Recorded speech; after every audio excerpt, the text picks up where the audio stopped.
Hi friends, welcome to my channel. ఈరోజు నేను keema balls curry చేశానండి. సండే స్పెషల్గా ఇందులోకి నేను బ్రౌన్ రైస్ చేసుకున్నాను. చాలా యమ్మీగా టేస్టీగా ఉందని చెప్పాడు మా అబ్బాయి. అయితే నేను ఇంకా తినలేదు, తిని చెప్తాను మీకు ఎలా ఉందో. చాలా బాగుంటుందండి, మీరు ఇలా ట్రై చేయండి. కీమా ఫ్రై కాకుండా ఎప్పుడు ఇలా కొత్తగా బాల్స్ చేసి చక్కగా కర్రీలా చేసుకోవాలన్నమాట. రోటీస్కి కానీ, రైస్కి కానీ, బగారా రైస్కి కానీ, దేనికైనా బాగుంటుంది. నేను బ్రౌన్ రైస్ తింటాను, మధ్యాహ్నం పూట కాబట్టి బ్రౌన్ రైస్కి పెట్టుకున్నాను. నేను చెప్తాను ఎలా ఉందో. లెమన్, ఆనియన్ ఇవన్నీ పెట్టుకొని తింటే ఇంకా బాగుంటుంది. చాలా బాగా అనిపిస్తుంది నాకు. అది కొంచెం బ్రౌన్ రైస్ కాబట్టి టేస్ట్ ఎలాగో అనిపిస్తుంది, బట్ మాకు అలవాటు ఉంది కాబట్టి. ముక్క కూడా చక్కగా ఉడికి సాఫ్ట్గా ఉంది, బాగుందండి. చాలా యమ్మీగా అయింది కూర కూడా.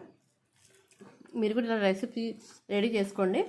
ఫుల్ వీడియో చేసి నేను నా ఛానల్లో పెట్టాను, కింద ప్లే బటన్ క్లిక్ చేయండి, మీకు వీడియో వస్తుంది. ఫుల్ వీడియో వాచ్ చేయండి, నా ఛానల్ సబ్స్క్రైబ్ చేసుకోండి.